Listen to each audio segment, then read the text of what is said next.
माऊली महाविष्णव संत श्रेष्ठनाथ बाबा आणि अत्यंत सुंदर असा भगवंताच्या अयोध्या आगमनाचा विषय मांडत आहे.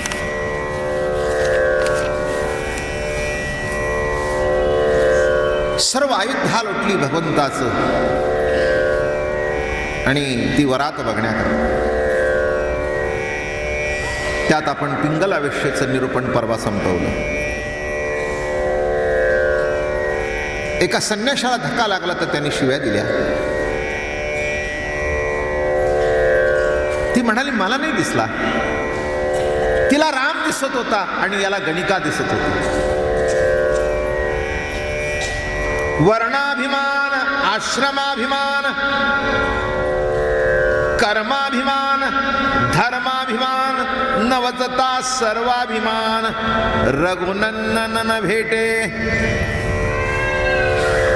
किती प्रकारचे अभिमान आहेत. वर्ण अभिमान, मी ब्राह्मण आहे, मी क्षत्रिय आहे, मी वैश्य आहे, मी शूद्र आहे. डिटेल जात नाही, नेहमी वर्णन असतं म्हणून डिटेलमध्ये काही जात नाही. वर्णाचा अभिमान आहे. मूळ ईश्वरी सत्तेतून निर्माण होताना कुठचा वर्ण निर्माण झाला नाही, म्हणून कोणी कोणाला कमी लेखण्याचं काही कारण नाही. गरजेनुसार जी ती व्यक्ती पुढे आली आणि त्याचं महत्त्व वाढलं.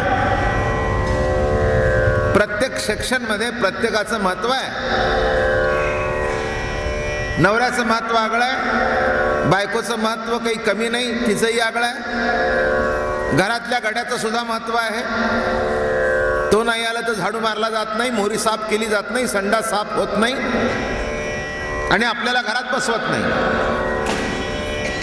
मोहऱ्यातून वास सुटले तर तेव्हा त्याचं पद्धतीने त्याचं स्थान महत्त्वाचं आहे हे आपल्याला मान्य करायला पाहिजे. म्हणून कोणी म्हणेल मी ब्राह्मण आहे, कोणी म्हणेल मी क्षत्रिय आहे, कोणी ते सोडून. संत म्हणाले कोणाला वर्णाचा अभिमान आहे बरं का. काय असतं, जो तो आपापल्या बाजूनी पूर्तता करत असतो. त्याच्यात शेवटी काही शिल्लक मिळतच काही नाही, फक्त अभिमान दिसतो नाही का. याच्यावर स्वतंत्र कॅसेट्स आहेत, निरूपण झालेलं आहे.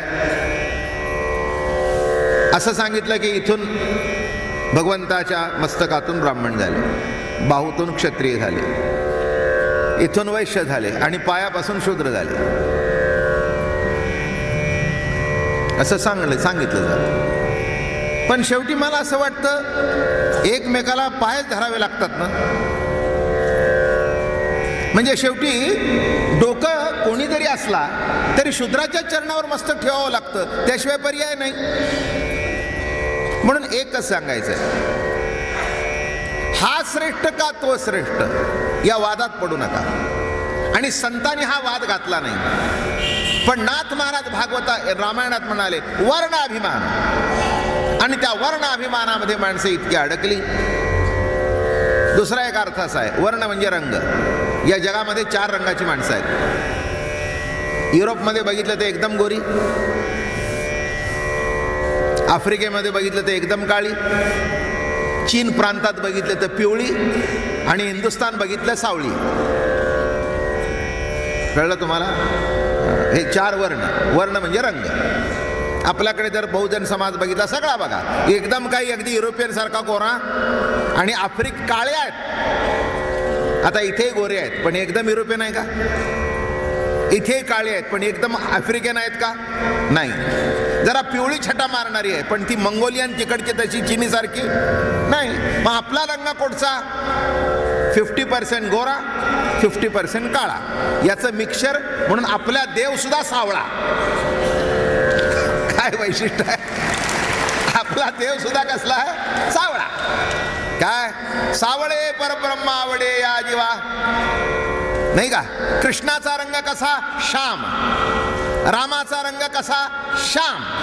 म्हणून काळं काही निंदनीय आहे किंवा कमी लेखायचं आहे असं काही नाही. तोही एक वर्णातला भाग आहे. हो, फीचर्स चांगले असतील तर काळं सुद्धा चांगलं दिसतं, असं काही नाही. आणि एक तुम्हाला सांगू, परदेशामध्ये गोरी जर पोरं असेल तर आफ्रिकेची पोरगी करतात काळी. ती काही मला कळलं नाही. मी म्हटलं तिच्यात काय बघितलं नाही. म्हणजे that something black is something unique. आणि एखादी गोरी पान मुलगी असेल तर त्या ब्लॅक बरोबर लग्न करते. निग्रो म्हणणं शिवी आहे सध्या, ते म्हणायचं नाही. निग्रो म्हणायचं नाही. मग त्यांना काय म्हणायचं? White and black. रंगाकडून म्हणायचे these are the whites and these are the blacks, एवढंच म्हणायचं. मग आता मला सांगा काय बघितलं? आणि एवढं नाही आयुष्य सुखाचं. तेव्हा एक लक्षात घ्या, कोणताही वर्ण महत्वाचा नाही, रंग महत्वाचा नाही. पण तिथे सुद्धा वाद झाले. तिथल्या सुद्धा प्रेसिडेंटचा जो वध झाला बरं का, जो मागचा मला वाटतं लिंकन का कोणतरी त्याचा वध झाला, चुकला असेल माझं, बघून घ्या बरं का. तो का ह्याच्यामध्ये गोळी झाडली, त्याला थिएटरमध्ये बसला असता. का झाडली? तर हा काळ्या गोऱ्याचा वाद. तिथे सुद्धा बोर्ड आहेत, काळ्यांची हॉटेल्स, गोऱ्यांची हॉटेल्स. आता काय त्या रंगावर येऊन बसलाय बरं का. ह्या सगळ्या कितीतरी लोक मोठी झाली, आफ्रिकन लोक. तेव्हा शेवटी महत्व कशाला आहे? ज्ञानाला. आणि एक सांगतो आणि हा विषय संपवतो. ज्ञानाने माणसाचं श्रेष्ठत्व ठरतं. म्हणून ज्याच्याजवळ ज्ञान आहे तो ब्राह्मण. संपलं. खलास ह्या विषयाचा निकाल. आणि अजून सांगू, देवाने ब्राह्मण, क्षत्रिय, वैश्य, शूद्र निर्माण केले, हे आपण गृहीत धरू. मग आता इंग्लंडमध्ये ब्राह्मण कोणता शोधायचा? कारण तिथे जोशी आडनाव नाही, तिथे लिमे आडनाव नाही, तिथे दीक्षित आडनाव नाही, तिथे देशपांडे आडनाव नाही, तिथे कुलकर्णी नाही. मग ब्राह्मण कोणी शोधायचा? इंग्लंडमध्ये मराठा कुठे शोधू? कारण तिथे भोसले नाही. भोसले नाही. आहे का कोणी भोसले? आहे का कोणी सावंत? याचा अर्थ नीट लक्षात घ्या. आडनाव इथे आहेत. आता तिकडचा जर ब्राह्मण असेल, कोणत्या गोत्राचा? अत्री, कश्यप. अजून एक सांगतो, काल सांगितलं, देवाने जग निर्माण केलं, हिंदुस्तान नाही. काय? देवाने जग निर्माण केलं. आणि जग निर्माण करण्याकारणाने हे 4 वर्ण पूर्वी सुरुवात केली: ब्राह्मण, क्षत्रिय, वैश्य आणि शूद्र. म्हणून कमी कोणचाही नाही. काय? पुन्हा रिपीट करतो, माणसाला परिपूर्णतेचं जीवन जगण्याकरता आपल्यात हे 4 गुण पाहिजेत. गीते काय सांगते? गुणकर्माकडून विभागणी केली. मी कुठून विभागणी केली? गुणकर्माकडून विभागणी केली. आणि एक लक्षात घ्या, आपल्या घरामध्ये सुद्धा जो डोकं चालवतो त्याला सगळे मानतात. आहे ना ब्राह्मण? म्हणून ब्राह्मणाशिवाय जग चालत नाही, ब्राह्मणाशिवाय घर चालत नाही. कळलं का तुम्हाला? हा पहिला बेसिक प्रिन्सिपल लक्षात घ्या. काय? 4 भाऊ घरात आहेत, त्यातलं धाकटं इतकं हुशार निघालं की सगळेजण म्हणू लागले, तो व्यवहार करायचा ना त्याला विचारा, ब्राह्मण. काय? कसा ब्राह्मण झाला बघा. आता ब्राह्मण पण शरीरेष्ठी जरा किळकोळ होती, त्यातल्या करता जरा मतला चांगला होता. जरी काही कोणी शिवाय झाला की तू सर्रे मागो, जो थप्पड मारलं, क्षत्रिय. काय? तिसरा होता, तो इतका हुशार होता की भाजी दुसऱ्याने 10ला आणली तर हा 8ला आणलीच पाहिजे, वैश्य. म्हणून वैश्य पाहिजे. आणि चौथा असा होता की कोणचंही काम करायला तो मागे पुढे बघत नव्हता. चिखलात हात घालत होता, अमकं करत होता, काही सांगितलं की तयार. काय? काही काही माणसांना हलकं काम करायला घरात गेलं असतात. मग आपल्या घरात तेच म्हणतात, ते पोझिशनचे आहेत, ते नाही इकडे यायचे, भांडी आम्ही घासतो. आणि काही काही त्यांना त्या भांडी घासायचं किंवा ते धुवायचं, लादी पुसाय, त्यांना काही वाटत नाही. काय? आता हा शूद्र. एक सांगतो, शूद्र व्हा पण क्षुद्र होऊ नका. म्हणून ब्राह्मण का क्षत्रिय का वैश्य या वादात पडायचं काही कारण नाही आहे. इथे सांगितलंय वर्ण. हे जीवन परिपूर्णतेने जगण्याकरता एका माणसामध्ये सुद्धा हे 4 गुण पाहिजेत, बरं का. समाधान एक सांगतो, समाधान ज्ञानाने मिळतं. एखादा दुःखाचा प्रसंग आपल्यावर आला, मग ते ऐकलेलं सुचतं. जाऊ द्या, हे असंच घडतं, अनेकाचं घडलं, आपलं घडलं म्हणून काय झालं, हे काय सांगतं? ज्ञान. बरं का. ज्ञानाने समाधान आहे, विवेकात समाधान आहे, विचारात समाधान आहे. ते नसेल तर समाधान बिलकुल नाही. म्हणून समाधानाकरता ज्ञान पाहिजे, म्हणजे ब्राह्मण पाहिजे, त्याच्याशिवाय गत्यंतर नाही. रस्त्याने चालताना आपलं, आपल्या पत्नीचं, आपल्या मुलाबाळांचं रक्षण करण्याकरता क्षत्रिय व्हावं लागेल. तिथे ब्राह्मण उपयोगी नाही. विनोदाने मी नेहमी सांगतो, रस्त्याने चालताना बायकोला धक्का मारला एका मावाल्याने, हा ब्राह्मण झाला. तो म्हणला एवढं धक्का मारला तर काय विचार करायचा आहे, सगळं ब्रह्म आहे. नाही जमायचं. मग परवाच सांगितलंय मी तुम्हाला, तीही म्हणली सर्व ब्रह्म आहे तर मग त्याच्याबरोबर जाऊ का, जमेल का. क्षत्रिय व्हायला पाहिजे ना. व्यवहार करताना वैश्य हे एवढं पाहिजे. आणि आपल्या घरामध्ये आपलं काम करताना आपल्याला शूद्र व्हावं लागतं. सध्या संडास कुणीही साफ करत नाही. करतं का, गडी सुद्धा करत नाही. हो, आता माझ्याकडे आहेत माणसं, ते खालचं करतील पण हे करत नाहीत. मग आम्ही गेल्यावर आम्ही घेतो, आम्ही साफ करतो. असं कुठे म्हणतो एवढा मोठा बी बाबा महाराज, आपल्याला बसायचंय ना, कर साफ. मी वस्तूची सांगतोय, आगाऊपणा काही सांगत नाही. करतच नाहीत, करतच नाहीत. अरे ते बेसिन साफ केलं नाही, जाऊ द्या उद्या करतो, उद्या असं येतच नाही. मग आपणच बसावं. ते ठेवलेलं असतं जांभळं, टिंग टिंग टिंग टिंग टिंग टिंग टिंग टिंग टिंग टिंग टिंग टिंग. आता त्यावेळेला बाबा महाराज काय माणसं म्हणतील, बाबा महाराज तुम्ही हे करताय. अरे मला बसायचंय, जिथे घाण करायची किमान ते तरी स्वच्छ असावं. बोलणं कळलं का.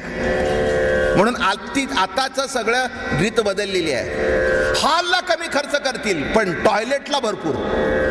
काय टाईल्स, काय बेसिन. अहो मी फॉरेन कंट्रीला गेलो ना, तिथे खाली गालीचे घातले होते. मला कळे ना काय करावं आता. अहो आम्हाला मस्तपैकी पाणी आणि त्यानं कागद वापरायची सवय. आता जमायचं कसं. हे कागद असल्या कारणाने गालीचा जमत होता. आता इथे कागद नाही, आपल्याला 4 तांबे वाटले तरी असं वाटतं अजून घाण आहे. अवघड सगळं. ते त्यांचा गालीच्या बेलीच्या जरा थोडासा भिजला, ते बघायला लागले. भिजला का, म्हटलं बाबा माफ कर, ते तुझं कागद मला काही जमत नाही. आहे ते सांगितलं, घडलेलं सांगितलं मी तुम्हाला. आता मला सांगा, ते जर साफ करायचं असेल तर शूद्र व्हायला पाहिजे का नाही. म्हणून आता इथून पुढच्या काळामध्ये हे 4ही एका माणसात जो असेल तो श्रेष्ठ ठरेल. हे लक्षात घ्या. याच्यातलं एक जर तुमच्यात कमी झालं तर तुमचं जीवनाचं घोडं आडून बसलं बघा, आडून बसलं. वेळी प्रसंगी जे घडेल ती करायची तयारी तुमची पाहिजे. म्हणून इथे नाथ महाराज म्हणले, वर्णाभिमान दे सोडून कसला वर्ण आणि कसला अभिमान. आजकाल काही ते चालत नाही, ते सगळा काळ बदलला. त्या काळामध्ये सुद्धा जे ज्ञानी होते ती तितका वर्णाभिमानात अडकलेले नव्हते. ज्याला काहीच कळत नव्हतं तो अडकला.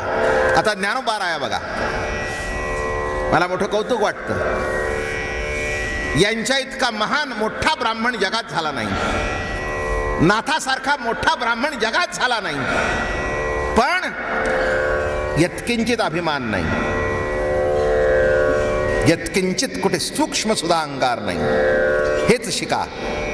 आणि हे ज्ञानोबारायच्या नाथाच्या बाबतीत घडलं. म्हणून त्यांच्या पालख्याला एवढी गर्दी आहे तेवढी कुणाच्याच नाही. आहे ना, मान्य करायला पाहिजे नाही का. कोणी जर विचार केला असता की ज्ञानेश्वर महाराज हे कुलकर्णी आहेत, आम्ही का जावं त्यांच्या पालखीला, असा विचार कोणाच्याही मनात येत नाही. यंदा तर ज्ञानोबारायच्या पालखीने उच्चांक गाठला. 3-4 लाख लोक बरोबर. आणि प्रत्येक काय म्हणतो, माझी आई, माझी माऊली, माझी माऊली. हे का, त्याने कुणालाही कमी लेखलं नाही म्हणून सर्व. आणि जी कुणाला कमी लेखत नाही ती आई, म्हणून माऊली. शब्द कसा आला, म्हणून माऊली. आणि म्हणून रामायण ऐकताय, नाथ महाराज मुद्दाम लिहित आहेत. परवाचा दृष्टांत लक्षात घ्या की एका वेश्येचा धक्का संन्याशाला लागल्यावर त्यांनी हाणायला सुरुवात केली. ती म्हणली माझ्या लक्षात संन्याश आला नाही, तुझ्या लक्षात वेश्या कशी आली. हा जो दृष्टांत चालला. आणि पुढे बघा, ऐसे बोलता वर्णाभिमान आश्रमाभिमान. कसला आश्रमाभिमान करतोस. माझा संन्यास आश्रम श्रेष्ठ, माझा आमका आश्रम श्रेष्ठ, हे सांसारिक निंद्य. मी तुम्हाला सांगू का, हे जे जरा बायका पोरा सोडून जरा जे भगवे कपडे, माफ करा मी कोणाच्या हेतूने बोलत नाही, पण राहतात की नाही, त्यांना असं वाटतं हे सगळे अडकलेले ना आम्ही सुटलेले. बिलकुल नाही, तुमच्यापेक्षा ते जास्ती अडकलेले आहेत. मी तुम्हाला एक एक उदाहरण इतकी देईन की तुम्ही थक्क होऊन जाल, कारण हे सगळे माझ्याकडे येणारे आहेत बरं का. अडकले नाहीत असं समजू नका. एक एक जण मठात अडकले, मठातून काढल्यानंतर त्यांना डिप्रेशन आलं.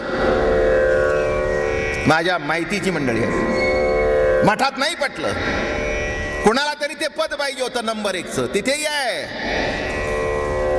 काय नंबर 1 पाहिजे होतं, ते मिळालं नाही. इतकं डिप्रेशन की काय होतंय काय नाही, इतकं डिप्रेशन आलं. मला असं वाटलं एवढ्या वर्षी प्रवचन करताय, इतक्या वर्ष करताय, मग आता मला संसारिक आहे का नाही. इथे बसलाय, तुम्हाला मुलगा नाही बोलला, सून वाकडी बोलली, ते डिप्रेशन येतं नाही का. तुम्हाला ब्लॉक पुरत नाही, दुसऱ्या ब्लॉक मध्ये जा म्हटलं तर डिप्रेशन येतं. त्यानं मठातून बाहेर काढलं, डिप्रेशन. अवस्था एकच. मग त्यांनी काय म्हणावं, संसारिक कमी आणि आम्ही ब्रह्मचारी संन्यासी श्रेष्ठ. कुणी कुणाला नावं ठेवायचं काही कारण नाही, ते त्यांच्या परीने श्रेष्ठ आहेत. पण ग्रस्त आश्रमातले काही कमी आहेत असं काही नाही. असं म्हटलेलं आहे सर्वात उत्कृष्ट आश्रम तो ग्रस्त आश्रम आहे. एक सांगा मला, सगळे हरिद्वारचे आश्रम जे चालतात, संन्यासी ब्रह्मचारी मोठे मोठे महामंडलेश्वर आहेत, ते कुणाच्या पैशावर चालतात. ग्रस्ती आश्रमाच्याच ना. तुम्ही कमवायचं, तुम्ही त्यांना दान द्यायचं, त्याच्यावर चालतो. मग ग्रस्त आश्रम वाईट का म्हणायचा. म्हणून कधीही कुणी कुणाला नावं ठेवू नये. ज्याच्या परीने जो तो आश्रम श्रेष्ठ आहे नाही का. हो, आपली बायको आपल्याबरोबर असणं काही वाईट नाही. शिष्य नसल्यानंतर चर्चा होते, काही चुकलं माझं बोल होते ना. मी म्हणेन अगदी चांगलेपणाने आहे. वर्म नीट लक्षात घ्या, काहीही कुठे मनामध्ये विकल्प नाही, तरी पण माणसाची दृष्टी चर्चा केल्याशिवाय राहत. त्यापेक्षा आपली बायको असल्यानंतर चर्चाच नाही. देवा ब्राह्मणाच्या साक्षीने, माझं बोलणं कळलं का. ग्रस्त आश्रम श्रेष्ठ. म्हणून इथे काय म्हणतायत, कोणताही आश्रमाची निंदा करू. ब्रह्मचार्य श्रेष्ठ, संन्यास श्रेष्ठ का वानप्रस्थ श्रेष्ठ का ग्रस्त श्रेष्ठ नाही. ज्या त्या मानाने. आणि आपल्याला सुद्धा या 4 आश्रमातून जावं लागतं. एक सांगतो, पहिल्यांदा ब्रह्मचार्य आश्रम म्हणजे लग्न व्हायतोपर्यंत, हा. मग ग्रस्त आश्रम. मग ग्रस्त आश्रम झाल्यानंतर दोघे थकले बरं का. मग वानप्रस्थ आश्रम. वानप्रस्थ आश्रम शब्दाचा अर्थ संसारात राहावं पण जरा अलिप्त राहावं, नो इन्व्हॉल्वमेंट. मी आधुनिक अर्थ सांगतो. काय वानप्रस्थ म्हणजे 60 झाल्यानंतर वनात निघून जावं. आता वनात कुठे जायचं म्हणून आपणही ठरवलंय, वनात म्हणजे दुधीवऱ्याला जायचं. आजूबाजूला झाडं असली की वनात गेला. आता कुठे जाता नाही का. म्हणजे तिला सोडायची, याला सोडायची, एका घरात राहायचा बरं का. मग वानप्रस्थ आश्रम शब्दाचा अर्थ म्हणजे प्रॅक्टिकली माझा एवढाच आहे की राहावं घरामध्ये, पण घरात भानगडीत लक्ष घालू नये. काय हे एवढं लक्षात घ्या, तुम्ही सुखी व्हाल बरं का. भाजी काय करायची आहे लक्ष घालू नका. जे पुढे येईल ते समाधानाने खा. पुढे आल्यावर ही का केली, ती का केली, ती का केली, ती का केली, भानगड करायची नाही. नाही आवडलं ना ताटात ठेवून द्या. आणि अगदी जर दाखवायचं असेल तर एवढं सांगावं, सुनबाई भाजी चांगली झाली आहे पण नको ग, जरा मला चटणीन तेल आण. The message is past. जो मेशेत पोचायचा तो बरोबर पोचला. पण ही का केली तुला माहिती नाही. ही बडबड करणं म्हणजे ग्रस्त, कळलं? आणि येईल ते समाधानाने सेवन करणं नामे वानप्रस्थ. आता पुढचा काही विचार करू नका बरं का. संन्यास मी कसं सांगू आता? संन्यास शब्दाचा अर्थ लगेच सगळं सोडून तुम्हाला वनात जायला पाहिजे ते काही तुमच्यानी जमणार नाही. पण वानप्रस्थापर्यंत आला तरी उत्तम. कर्माभिमान ह्यो इतके एके गोव्या आहेत ह्या की याच्यातच आजचा दिवस संपून जाईल. कर्माभिमान, मी अमकं करतो, मी पूजा करतो, मी आजा करतो, मी संध्या करतो, मी स्नान करतो, मी जप करतो. तुम्हाला काही अकला नाहीत? आंघोळीच्या अगोदर जेवताय, मी स्नान केल्याशिवाय चहा पित नाही का थुंका गळल्याशिवाय पित नाही? काय काय अक्कल नाही?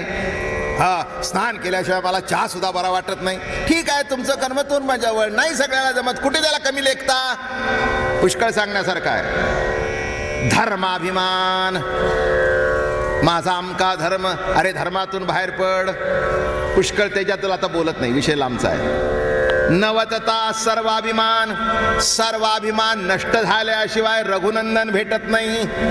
आणि जी वेश्येची कथा चालली आहे गणिकेची, ऐशा बोलता सदयुक्तीसी पिंगळा वेश्या कोण म्हणीसी. जिला त्या संन्याशाने दंड मारला ती पिंगळा वेश्या कोण? अहो ती काही ऑर्डिनरी वेश्या नाही. ती कोण होती माहितीये का? जे अवधूते 24वे गुरुसी यदुपासी सांगितली. कोण कोण गुरु? ती जी गणिका होती, दत्तात्रयाला 24 गुरु आहेत. 24 गुरुपैकी पिंगला एक गुरु आहे. विचार कळला का तुम्हाला किती अवघड आहे तो? कोण गुरु? हा, म्हणून तिला कमी लेखू नका, हे पक्क लक्षात घ्या. हे एवढं जरी कळलं तरी तुम्हाला पुष्कळ कळलं असं मी म्हणेन. मला एकच सांगायचंय, कुणालाही आयुष्यात कमी लेखू नका. हा कमी का, तो कमी का, तो कमी का, तो कमी. इथे दत्तात्रयाच्या 24 गुरुमध्ये गणिकेला गुरु केली त्यांनी, पिंगलेला. इथेच म्हटलंय, जे अवधूत 24वा गुरुसी यदुपासी सांगितली पिंगळा वेश्या कोण म्हणीसी. दत्तात्रयाने जिला गुरु मानलं, अहो तिला सुद्धा गुरु मानलं, वैशिष्ट्य आहे. एक मी तुम्हाला सांगतो महत्वाचं, वेश्या जरी असली, गणिका जरी असली तरी तिला कमी लेखू नका. घरात बोलवू नका, पण कमी लेखू नका. एक सांगू, वेश्या कर्म अनुकरणीय नाही, पण निंदा करणे इतकं वाईट नाही. आता बोलणं समजून घ्या बरं का. आमच्या मुंबई सारख्या ठिकाणी लाखो माणसं आपल्या बायका सोडून शहरामध्ये काम करायला येतात. सबन दिवस फुटपाथवर झोपतात. मग त्याला जर बायकोची आठवण झाली आणि त्याची जर शरीराची भूक नाही भागली तर तो आपल्या बायकांना धरल्याशिवाय राहायचा नाही. तेव्हा या लोकांची जी भूक भागवते तिला सुद्धा मानलं पाहिजे. आणि ती गरज आहे म्हणून ईश्वरी सत्तेतून निर्माण झालेली आहे. म्हणून तिची निंदा करू नका, पण अनुकरण करायचं नाही. पण निंदा ही, म्हणून अनादी कालपासून वेश्येचं वर्णन आहे. कुठे नाही. अंगवस्त्र म्हणजे काय? इंग्रजीमध्ये ज्याला मिस्ट्रेस म्हणतात, म्हणजे काय? हे बघा, आपल्या कथेत सुद्धा वेश्या आहे आणि येशू ख्रिस्ताच्या कथेत सुद्धा प्रॉस्टिट्यूट आहे. हे विसरू नका. म्हणजे एक लक्षात येईल की ही संस्था सुद्धा पूर्वंपार चालत आलेली आहे. राजे रजवाडे अमकं दमकं बघा ना, त्यांना कुठे नाही कुठेतरी अंगवस्त्र असल्याशिवाय जमतच नव्हतं. एकेकाला 2, 4, 5, 6 किती होती. आणि ते ठेवणं हे सुद्धा भूषण मानत होते, नाही का? हे ठेवणं हे सुद्धा, अहो त्यांनी साधा माणूस नाही, 4 ठेवल्या 4. काय? हा, याचा अर्थ कळला का? म्हणजे 4 ठिकाणी संसार चालवण्याची त्याची क्षमता. हा, असा तसा साधा माणूस नाही. अहो तुम्ही काय एका बायकोला पसवत नाही 4. मग आता मला आणि एक सांगू, ही संस्था अशा पद्धतीने वाढवणारे सगळे श्रीमंतच होते ना. पेशवाईचा काळ काढून बघा की काय, एक जर सगळं बघितलं तर तुमच्या या सगळ्या गोष्टीचं उत्तर मिळेल. म्हणून आमचे दत्तात्रय बरं का, आद्य गुरु दत्त महाराजांनी आणि निंद्य मानली नाही. दत्तात्रय महाराजांनी तिला निंद्य मानली नाही. ती म्हणे वेश्या जी आहे, ज्या पिंगळा वेश्या कोण म्हणसी, जे अवधते 24वे गुरुसी यदुपासी सांगितली. तिला मागून घेतलं. म्हणून लक्षात घ्या, आयुष्यात एक महत्वाचा भाग लक्षात घ्या. तुम्ही कधी एखाद्या वेश्येला भेटलाय, तिचं दुःख समजून घेतलंय? प्रत्यक्ष भेटायची सध्या गरज नाही, पण पेपर वाचला तर पुष्कळ त्यांची मुलाखती येतात. एखादी मुलगी कुठेतरी चुकून ॲक्ट्रेस होण्याकरता मुंबईला येते, तिला उचलून घेऊन जातात आणि तिला त्या व्यवसायाला लावतात.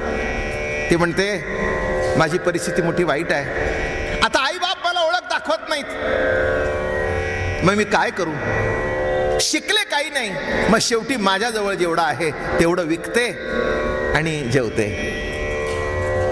हे बघा, तिच्या घरात सुद्धा देवाचा फोटो असतो. ती असं म्हणते का देवाला की देवा मला याच्यातच राहू दे? ती असंच म्हणत असेल, देवा अरे रोज एक येतो, किती घाणेरडे येतात, वाईट व्यसनी येतात, 10 फुटावरून त्यांच्या अंगाचा दर्प घाणेरडा सुटतो, अशाला सुद्धा आलिंगन द्यावं लागतं. काय करावं? देवा पांडुरंगा, काहीतरी मागच्या जन्मीचं पाप घडलं म्हणून तुम्हाला या व्यवसायात आणलंस, पण पुन्हा नको रे बाबा. माता तिची करुणा यायला पाहिजे. म्हणून दत्तात्रयाने निंद ठरवली नाही, तिला सुद्धा गुरु मानलं. मुद्दाम मी विषय तुम्हाला विस्तृत सांगितला. म्हणून आयुष्यात एक ठरवा. अगदी एखादी गणिका बघितली, डोळे मुरडू नका. तुमचं भाग्य समजा की आपल्याला त्याची पाळी आली नाही.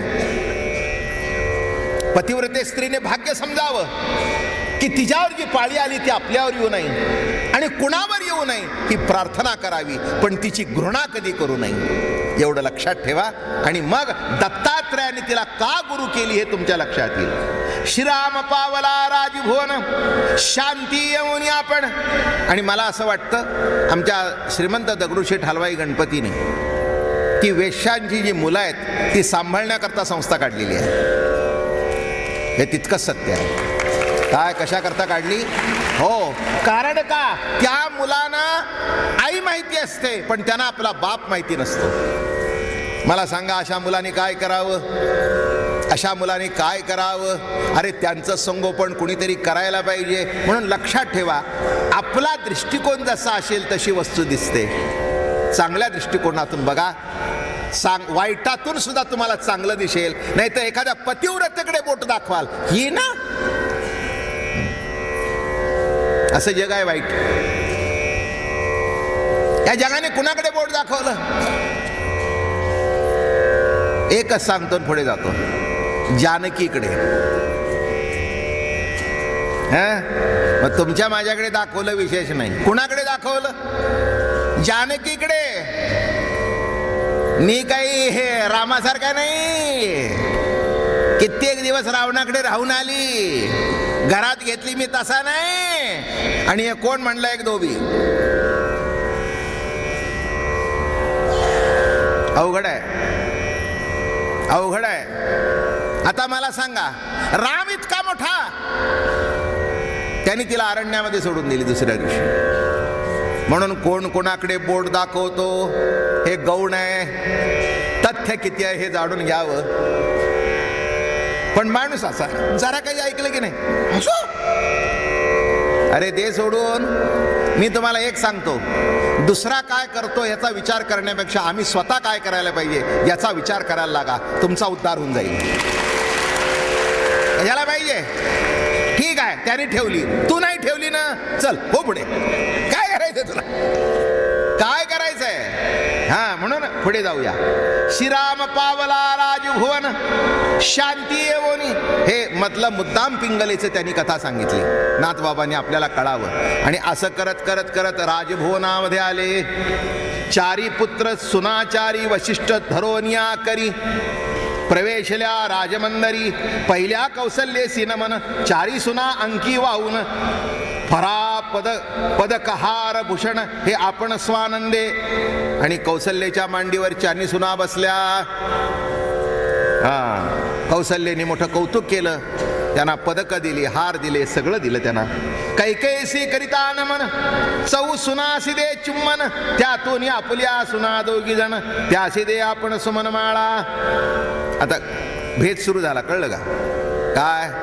कौसल्याने दोघीला बरोबर बसवून घेतलं, त्यांचं कौतुक केलं. पण कैकेयीच्या मांडीवर जेव्हा बसल्या तेव्हा स्वतःच्या दोन होत्या, त्यांचे मुके घेतले, त्यांना जवळ घेतलं आणि त्यांना पुन्हा आणखीन एक्स्ट्रा सुमनमाळा दिली. कौसल्याने सगळ्यांना समान दिलं, कैकेयीने आपल्या दोघींना जास्ती दिलं. करावया गृहप्रवेश कृत्रिम लक्ष्मी भानवसी. गृहप्रवेश करताना लक्ष्मी बरोबर घेऊन जातात. देखो निशिराम सामर्थ्यासी लक्ष्मी पूर्णेशेशी प्रगटली. आता राम गृहप्रवेश करणार आहे म्हटल्यानंतर आता ते काय लक्ष्मीचा फोटो चालतोय नाही का? राम प्रत्यक्ष प्रवेश करतोय म्हटल्यानंतर फोटो चालत नाही. इथे प्रत्यक्ष लक्ष्मी प्रगट झाली.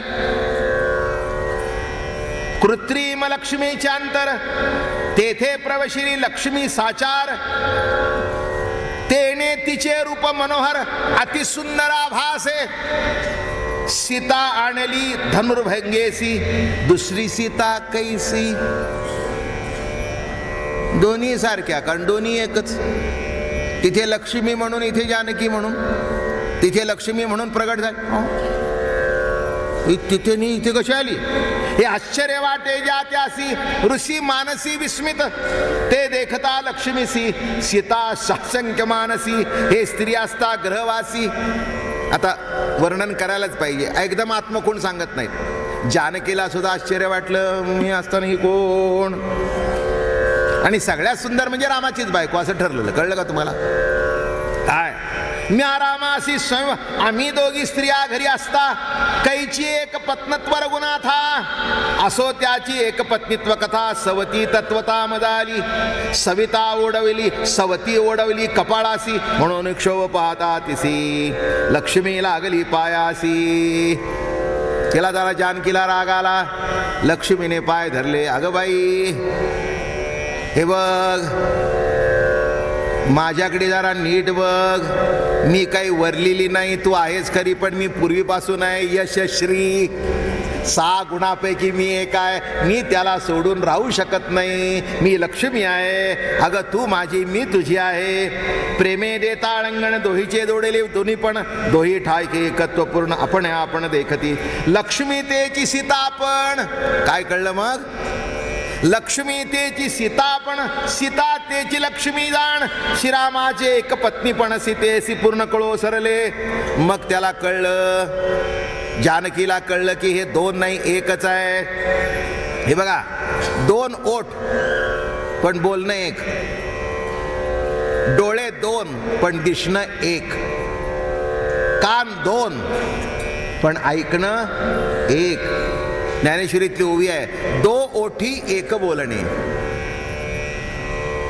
नाही का? डोळे 2 दिसणं एक. तुमचं काय होईल? इकडच्यानी इकडे दिसलं आणि इकडच्यानी इकडे दिसलं तर मग ते असतात ना. माफ करा मला, look here and see there असं होऊन जातं. माफ करा, म्हणजे तसं कोणी असेल तर म्हणजे राग घेऊन जा माझा. काय आता एक इकडे बघताय आणि इकडे बघताय तर मोठं अवघडच होऊन जातं ना. आता मला सांगा, या कानाने एक ऐकू आलं आणि या कानाने दुसरं आलं तर काय होईल? गोंधळ होईल. दोन्ही कान ऐकण्याकरता तेच आहेत. तसं जानकी आणि लक्ष्मी दोन्ही एकच आहेत. सीता क्रिया श्रीराम करता, सीता भोग्य श्रीराम भोक्ता. सीता ज्ञान श्रीराम ज्ञाता, एकात्मता ती प्रीती. सीता शर्करा श्रीराम गोडी. सीता साखर आहे तर राम गोडी आहे. सीता क्रिया आहे तर राम करताय.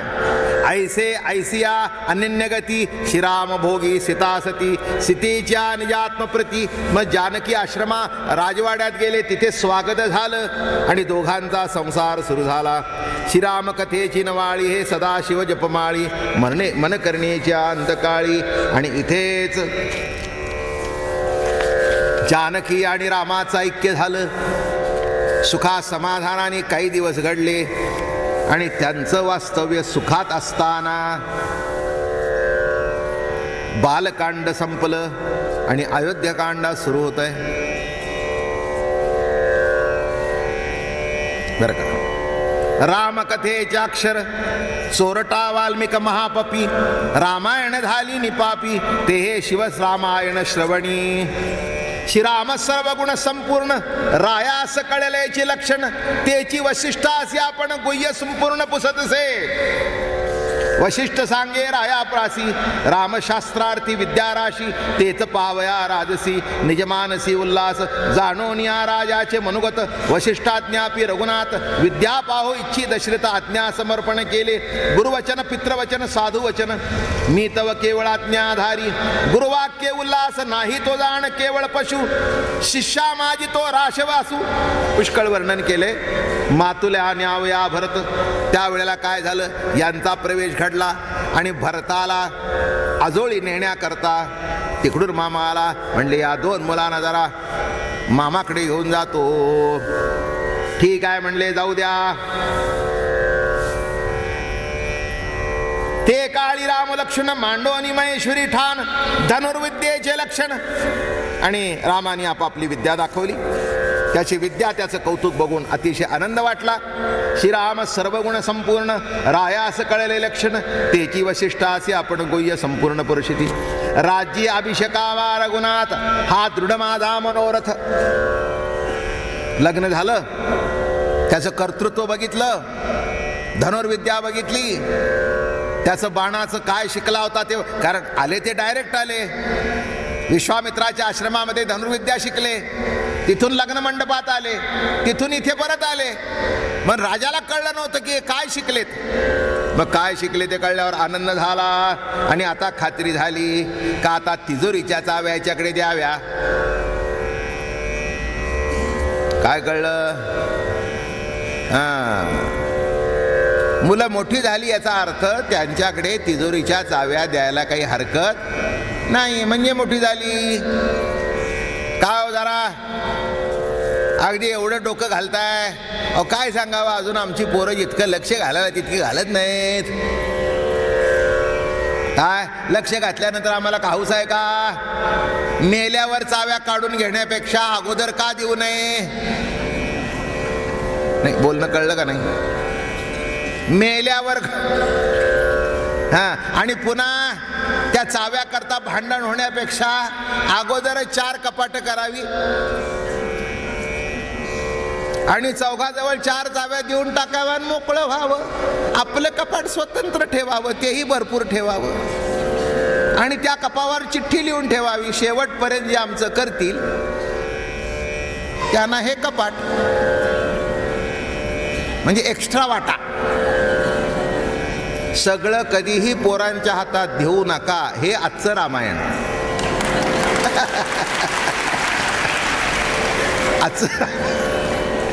कितीही रामासारखा मुलगा असला तरी,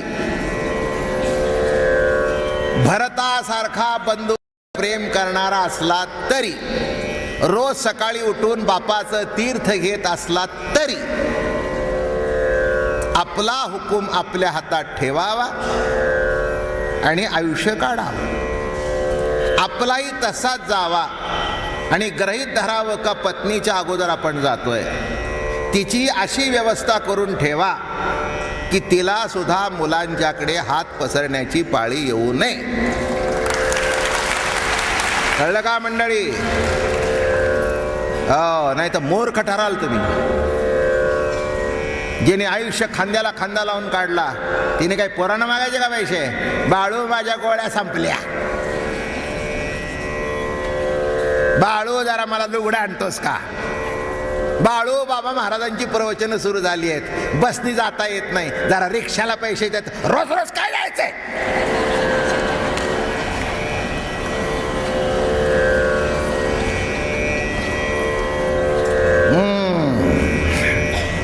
हे कळतंय ना रामायण? समजून घ्या. इतकं ठेवावं तिला भरपूर. तिला वेळी प्रसंगी द्यावंसं वाटलं, कुणाला तर द्यावं. तिची मुलगी आहे, वाटलं द्यावं, नाही भावाचं जमलं, तिला वाटलं माझ्या मुलीला लुगडं घ्यावं, घेता यावं. मग तिने म्हणायचं का, बाळू ऑफिसला निघालास, जरा पैसे ठेवून जातस का, काल का नाही सांगितलंस. समजतो कोण? पण लक्षात ठेवा, पोरं असू दे नाही ते कोणी असू दे, आपला हुकूम आपल्या हातात, आणि त्याला संसार कळला. नाही तर कशाचे संसार करून फुकट आयुष्य गेले सगळं. काय नाही, तुम्हालाही सुख नाही, शेवटच्या बायकोलाही सुख काही नाही. बाळू तुला करील तो टाकणार आहे का? टाकणार नाही, पण टाकलं तर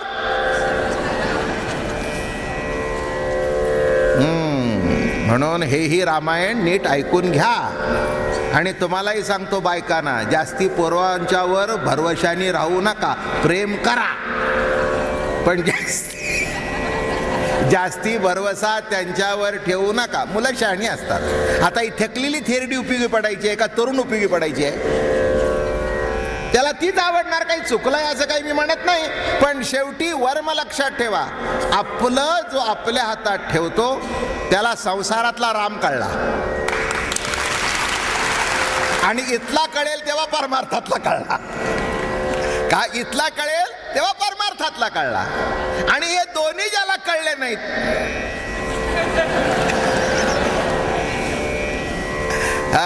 तो ना घर का ना घाट का.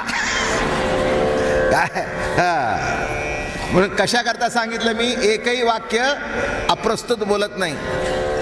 रामाचं कर्तृत्व बघितलं, शिक्षण बघितलं, विद्येचं सामर्थ्य बघितलं, 10 लोकांकडून ऐकलं, असा ताटिकेचा वध, असं अशी विद्या, आणि मग राजी अभिषेकावा रघुनाथ, हा दृढ माझा मनोरथ, स्वामीने सांगावा इत्यार्थ. आणि हे सुद्धा पुन्हा आपल्या मनात आलेलं गुरुला विचारलं. हे वर्म आहे पुन्हा त्याच्यात. आपल्या सद्गुरूंना विचारलं, महाराज माझ्या मनात असं येतंय, ते करू का? कारण एक आहे, साधू संतांचा आशीर्वाद प्राप्त झाल्यानंतर त्याला एक निराळी झालर येते बरं का. ते कपडा राहत नाही, ते वस्त्र होतं. माझं बोलणं कळलं? आता हे ज्ञानेश्वरीचं वस्त्र आहे. नुसतं लाल असतं तर कपडा झाला असता, काय जरीचं कापड आहे होय, पण त्याला बॉर्डर लावली की नाही की ते वस्त्र झालं. कशाचं वस्त्र? ज्ञानेश्वरीचं वस्त्र झालं. काय? तसं गुरुचा आशीर्वाद प्राप्त झाल्यानंतर एक साधं जरी फडकं असलं तरी ते महान वस्त्र होतं. हाच त्याच्यातला सांगायचा उद्देश आहे. राज्याभिषेक श्रीरामासी करावया उल्हास दशरथी, बोलवोन्या ज्येष्ठ ज्येष्ठासी गुह्यत्यासी सांगत. सगळ्यांना सांगत सुटले रामाला राज्याभिषेक करायचा आहे. समस्त सांगे दशरथ राज्याभिषेकावा रघुनाथ, हा ऐके वशिष्ठा विशेषज्ञ, ते श्रांतासी विश्रांती राज्याभिषेक रघुनाथा. त्या श्रीरामासी योग्यता तुम्ही समिस्त. अहो मी आता रामाला गादीवर बसवतोय, तुम्ही सगळे त्याचा अधिकार जाणता. अहो काय आता रामाबद्दल काही प्रश्न, दुमतच नव्हतं, सगळ्यांचं एकमत. राम अरे काय बोलायचं, राम अरे काय बोलायचं. ते श्रांतासी विश्रांती, अरे रामाला बघितल्यानंतर श्रांताला विश्रांती प्राप्त होते. श्रीराम सर्वगुणी संपूर्ण, श्रीराम माझी ज्येष्ठ ज्येष्ठ, श्रीराम प्रौढाचे पडिपाड, यम इंद्र वरुण ते बापुडे. अरे माझ्या रामापुढे यम काय इंद्र काय सगळे बापुडे. चैत्रमासी पुष्य नक्षत्र, राज्याभिषेकी श्रीरामचंद्र, त्रैलोक्य भोगी जे तेने नरेंद्र, हे भाष्य निर्धारे गुरुवाक्य. काय आता जरा थोडीशी इथे गंमत आहे. वशिष्ठाने मुहूर्त काढला, पण तो कोणचा? बरं का. आता वशिष्ठाने जो मुहूर्त काढला तो म्हणणं म्हणजे नक्कीच पंचांग काढला असेल.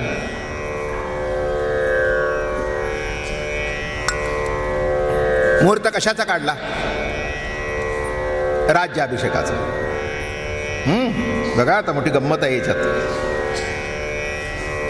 माझा गुरु श्री वशिष्ठ, तो त्रैलोकी परमश्रेष्ठ, त्याचे वजन मज वरिष्ठ, राम राज्य पाठ प्रभाते, प्रातःकाळी रघुनाथ अभिषेचेन निश्चितार्थ गरजोनिया बोला. त्या दिवशी प्रातःकाळच्या समयाला, हा कुठचा मुहूर्त आहे बघा, चैत्र मास पुष्य नक्षत्र, राज्याभिषेक चैत्र मास पुष्य नक्षत्र, या नक्षत्रावर मी रामाचा अभिषेक करीन. राजे प्रजा सेना प्रधान नगर नागरिक जन ऐकोनी रायाचे वचन, उल्हास पूर्ण रामराज्ये. सगळ्यांना मोठा आनंद झाला. ऐकोनी घन गर्जती मयूर केका, सगळ्यांना आनंद झाला. अहो आकाशामध्ये घन दाटले, मोर नाचू लागले. सुखावन्या संपूर्ण अवघे बोलती आपण, श्रीरामाराया शिरोरत्न गुणनिधान. शब्द काय वापरला नाथानी, गुणनिधान श्रीराम आहे. राम सत्यवादी पवित्र परम, असत्यवादी जपता राम राम. राम धर्मात्मा धैर्य परम.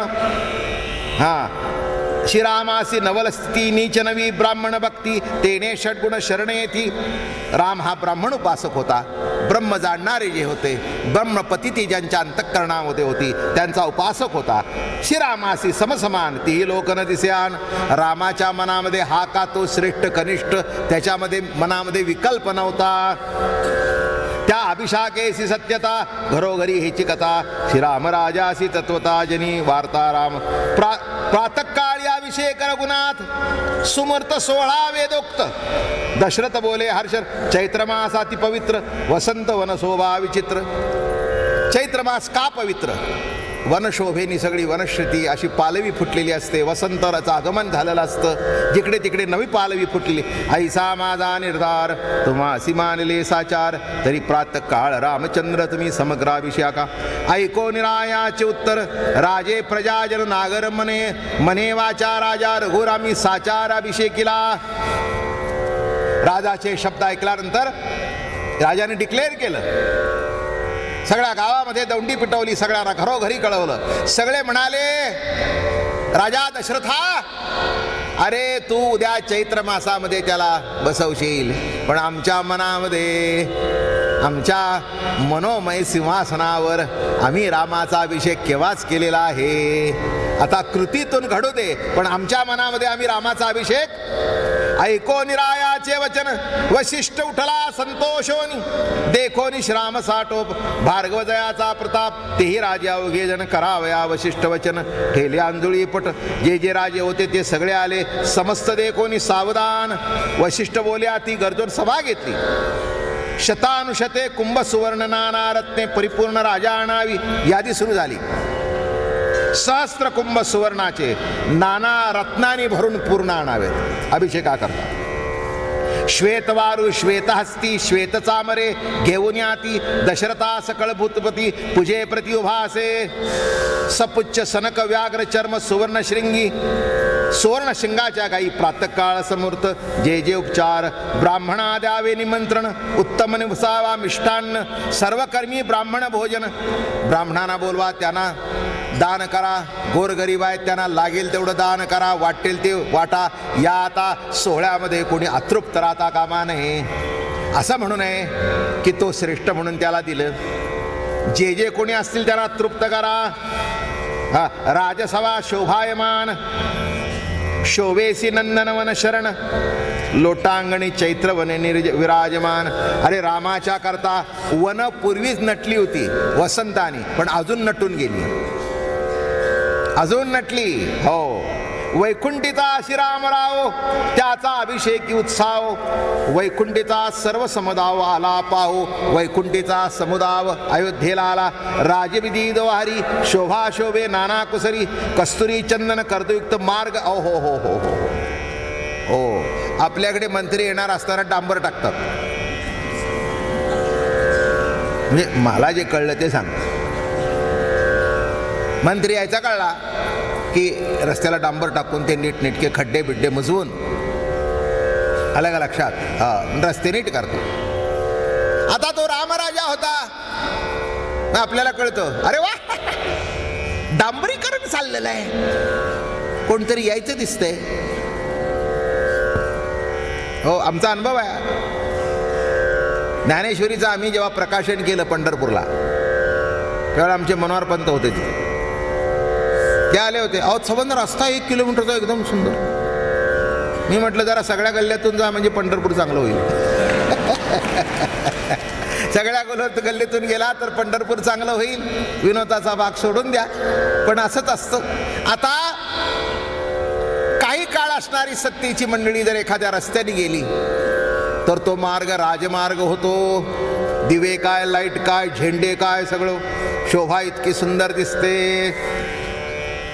आता मला सांगा, रामाचा अभिषेक काय सडे शिंपले, कस्तुरी चंदन कर्दम मुक्त मार्गे शिंपले. अत्तर काय, कस्तुरी आहे, सगळे इकडे.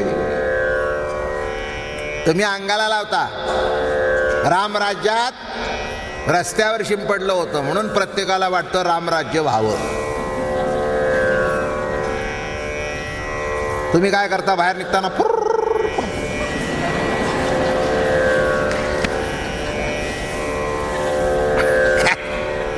मग ते इंटिमेट असू दे, चार्ली असू दे, नाही तर चॅनल नंबर 5 असू दे. हो, ही सगळी नामांकित सेंट आहेत. आता आपल्यालाही काही मी लावत नाही बरं का. ते म्हणाल भावा महाराज तुम्ही लावता का? बिलकुल नाही, अजिबात काही लावत नाही. एकाने मला प्रश्न विचारला होता, प्रवचनाला तर तुम्ही पावडर बिवडर लावता का?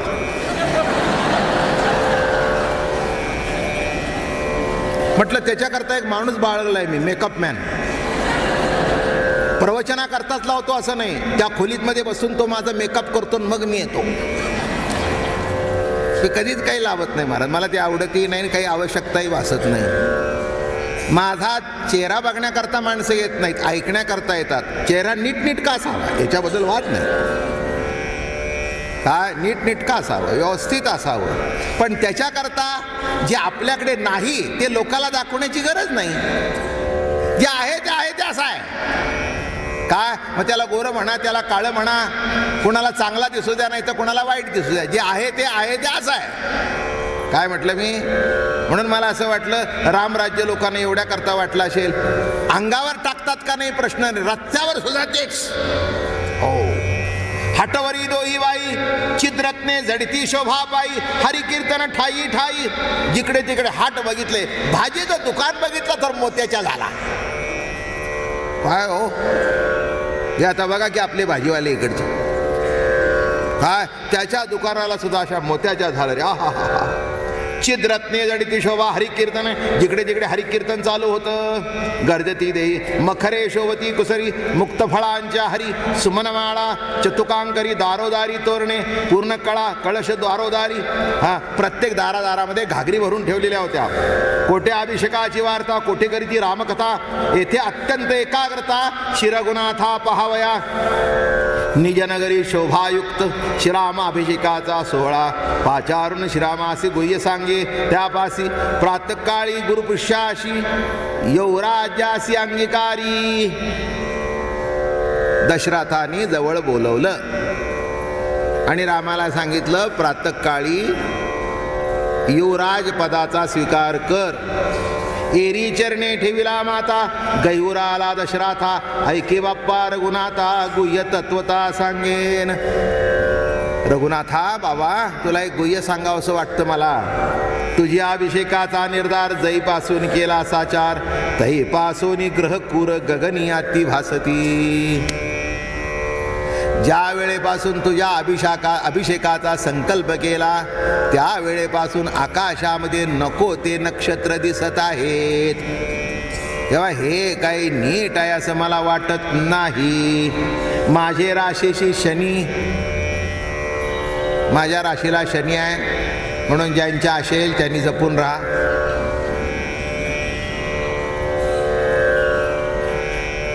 घाबरलात ना? काही डोक्यात घेऊ नका. शनी बिनी काही करत नाही. राम राम म्हणा, तो शनी कुठच्या कुठे शनी पाराच्या पलीकडे निघून जाईल. हे आहे ते सांगतोय मी. हे बघा, मी तुम्हाला आता नंतर सांगेन. खराच मुहूर्त तो होता जो काढला मुहूर्त, तो इतका योग्य मुहूर्त आहे की त्याची कथा मी पुढे सांगेन. श्रीराम जय राम जय जय राम. श्रीराम जय राम जय जय राम.